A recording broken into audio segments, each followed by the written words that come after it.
bad business. Mike, do you want to tell the audience what's going on with this? Yeah. Basically, Josh Jacobs, I think it was yesterday. Today's the 21st. Tweets that he just tweets bad business. That's all he tweets. And Raider fans go crazy, right? Mhm. Um, Now, what's going on is obviously he was franchise tagged and he has not signed the franchise tag. And I think most people would expect him not to sign the franchise tag. And it could simply be about that. My guess, my best guess, I'd say, would be that he was tweeting that as a subtweet towards the Raiders in response to perhaps an offer that they gave him. Um, or it could be the fact that they're not offering him anything. We don't know. I haven't Mhm. heard any insiders say anything specific. I've heard that talks are ongoing, but we don't know to what extent. Honestly, I feel like I've heard more about Saquon Barkley's contract talks with the Giants than I have with Josh Jacobs and the Raiders. So, I think And that that's tweet saying a can mean lot. anything. Yeah, That's saying a lot because you're actually a Raider fan and you're like, plugged into the team and what's going on at all times. And Saquon Barkley is all the way in the East Coast in New York, and you're hearing more out of his camp. So, yeah, yeah. I mean, I think Saquon Barkley's the bigger name, even though Josh Jacobs he was the leading rusher in the NFL last season. He had the better season. Granted, Saquon Barkley had a very good comeback season because, as fantasy football players, he looked like he was going a little downhill. His upside was starting to look a little, suspect because he was coming off injuries the past couple of years, and he comes back this year and he plays well, very well, mhm. and but again, Josh Jacobs was the leading rusher in the NFL on a contract year after the Raiders had not picked up his fifth-year option the previous offseason. Um, so, he proved himself and he deserves a contract. And Mhm. I think I think that's where, you know, a lot of this is stemming is, hey, I was the best running back last year. I deserve a top end contract. So I I love Jacobs. I love him as a Raider. I appreciate what he does on the field very much, and I would love to see him on the Raiders for years to come.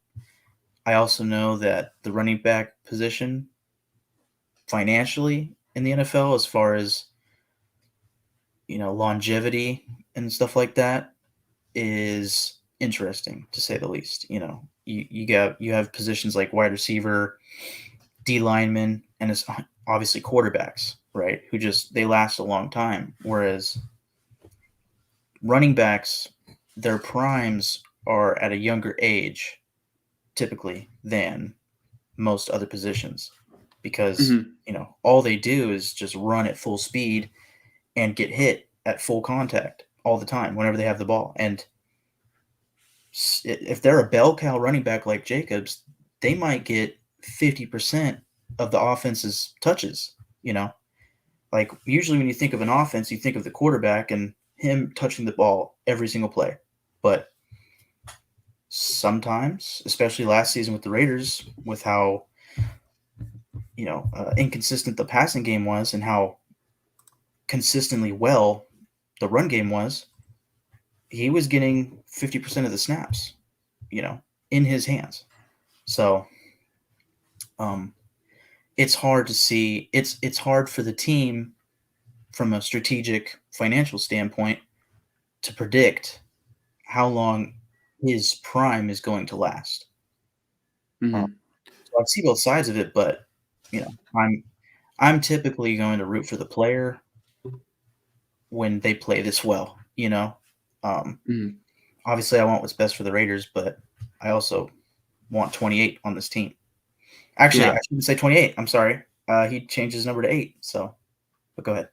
he did. Yeah, yeah, that's Well, another thing. God, He Damn it, I didn't update the thumbnail. It's fine. But yeah, I guess it's just more Josh Jacobs disrespect. That's probably what the bad business is. I was gonna say, like, how do we know that he isn't just saying bad business about like a local donut shop?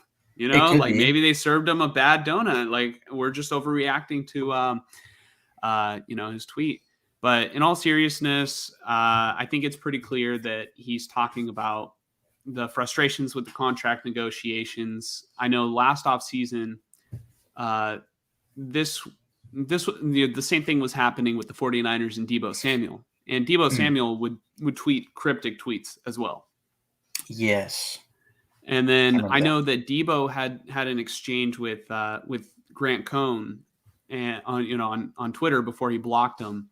And Debo was like, bruh, not everything's about football, blah, blah, blah. And it was just kind of funny. It's like, well, don't tweet things where people are going to interpret it as football if you really care. It's like, the best thing is probably to just keep it to yourself. And I mean, but Debo got paid, so it worked. It worked. And so I don't think Raider fans really have anything to worry about because, I mean, as we saw, Debo said he wanted to leave. He wanted to be traded. He got paid. He stayed with the 49ers. So if you're a Raider fan and you really want Josh Jacobs to stay, him tweeting out cryptic tweets really doesn't mean anything. Like maybe he's unhappy right now, but that doesn't mean that he can't get extended. Yeah. So one thing I want to touch on is you were saying that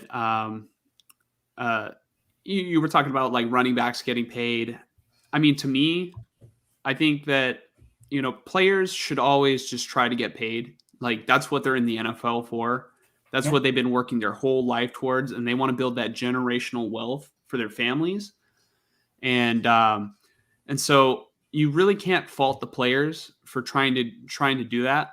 I mean, you can be upset like when they leave and they go chase money and then they're unhappy in the rest of their careers because it's like they chose maybe a situation that wasn't as good for them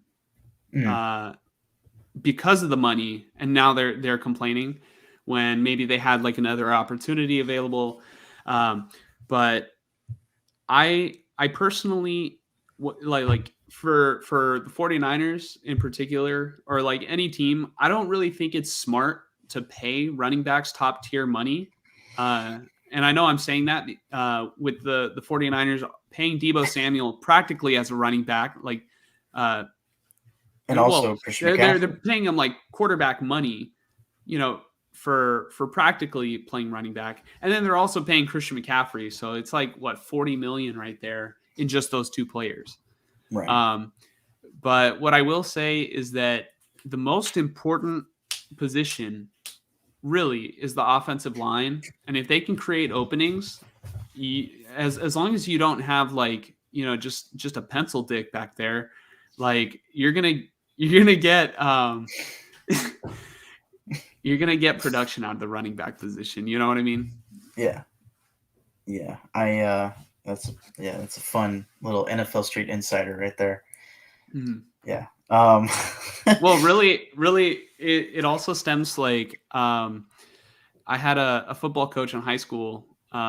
He would always like, when it would come to like skinny players, like he would be like, "Oh, quit acting like a pencil dick," something like that, or like quit being slap dicks. Gosh. But I mean, do you have anything else that you want to say about the whole bad business thing? I think that's going to kind of be the theme of the next topic. Yeah. No, I don't really have anything else specifically. I'd say, it's funny we mentioned that was totally unplanned, but we mentioned, Josh Jacobs changing his number to 8. For all we know, his bad business tweet could be about the fact, maybe I shouldn't say fact, but I'm pretty sure it is a fact that if a player changes their number and they've already been a different number for this team, for their team, they have to buy out the jerseys in that old number that are still like up for sale. Maybe it's whether it's through the team or probably the NFL store online or something. I don't know how it works, but when you're probably a high selling jersey, that costs a lot, you know. But Mhm. I highly doubt that that's what bad business the tweet is about, right? But just a funny little detail, you know. But he's Yeah. about to get paid, so I guess he can afford it, you know. I mean, for all we know, Josh Jacobs maybe just tweeted it. I mean, when did he tweet it? Today? I'm pretty sure it was yesterday. Let me see. I can quickly find this out. Okay. While you pull that up, I'm just gonna quickly something. I mean, because I Oh, was gonna say if he tweeted it today, then it's entirely possible that maybe he's just not a Pikmin fan, and maybe he's just not a Mario fan. So he didn't really like the Nintendo Direct today, so it was bad business. you never know. He tweeted it yesterday. No, so he The read the 20th. leaks and it was bad business. That's what it was. Right. Yeah. Yesterday, just afternoon, 12:19. Mhm. So hour or Western.